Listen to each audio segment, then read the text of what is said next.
Sinônimo de tecnologia gráfica no fim dos anos 80 e ao longo dos 90. Produziu máquinas poderosíssimas, impulsionou a indústria da TV, mídia e audiovisual da época, fez pontas em filmes de Hollywood e se não fosse por ela, talvez o Nintendo 64 nem teria existido.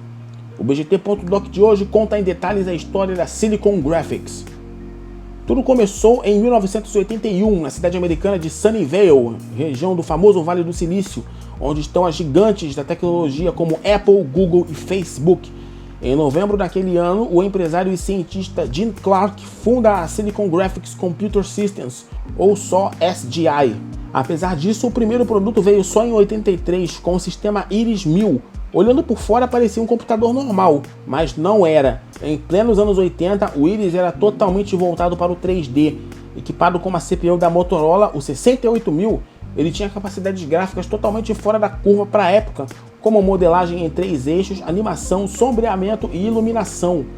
Suas possibilidades agradaram vários segmentos, como laboratórios, forças armadas, o cinema e principalmente as emissoras de televisão, já que a máquina permitia criar vinhetas e animações de abertura com uma qualidade de imagem e resolução maiores do que o Scanimate, que era um equipamento dos anos 60 criado especialmente para animações em vídeo.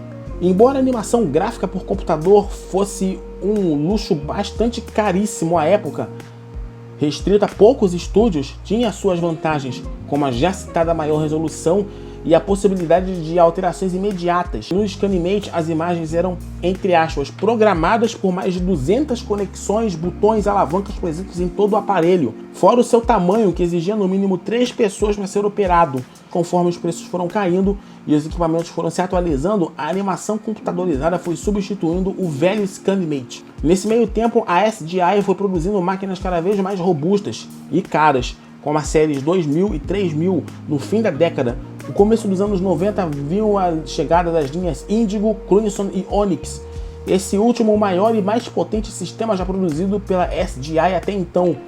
Um trambolho grande e pesado composto por mais de 10 placas, todas elas fazendo parte do sistema gráfico conhecido como Reality Engine, fora a fonte e a barulhenta ventoinha. E o mais caro também, olha a bagatela, $250 mil. Os computadores da SGI também fizeram pontas em vários filmes, marcando o início dos efeitos digitais no cinema.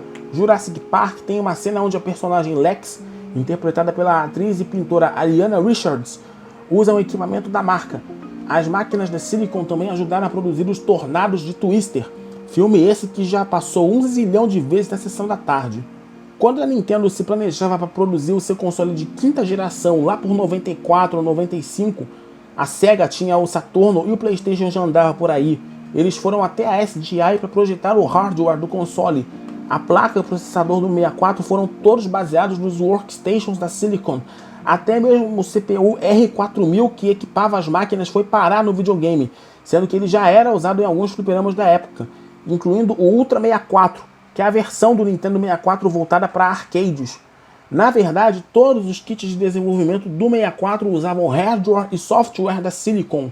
Uma curiosidade, o menu do Super Mario 64 foi inspirado no sistema Iris, que equipava muitos, se não todos os PCs da SGI. As abas, janelas e caixas de diálogo se abriam e fechavam num movimento em 3D, mais uma prova de que a SGI teve grande influência na produção do 64. Ah, e eu já ia me esquecendo. Falando de videogame, você lembra de Donkey Kong Country e Killer Instinct?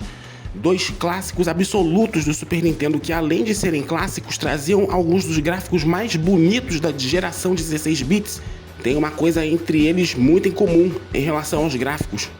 Todos foram pré-renderizados graças aos equipamentos da Silicon Graphics, onde os cenários e bonequinhos foram todos compostos em 3D para depois serem convertidos em imagens 2D para caberem na memória do game. E meu amigo, ficou sensacional, mesmo em cartuchos diminutos. Trouxeram alguns dos gráficos mais bonitos da geração de 16 bits, tudo pré-renderizado com uma fluidez de movimentos e detalhes impressionante para a época, algo que dificilmente seria atingido com outra tecnologia. Fora os videogames e a indústria do cinema, os equipamentos da SDI também encontraram um lar nas emissoras de TV. Muitas das aberturas e vinhetas vistas na época foram feitas, em sua maioria, nos equipamentos dessa marca. A própria Globo já vinha nesse ramo desde os anos 80, quando o lendário designer Hans Donner criou as primeiras vinhetas computadorizadas para o canal. Alguns exemplos incluem as vinhetas de intervalo do meio para o fim dos anos 80, uma delas, inclusive, serviu de base para o finado boletim Globo Cidade, abertura de programas como Vale a Pena Ver de Novo, Você Decide, Globo Repórter, além de novelas, o Jornal Nacional e o temido Plantão.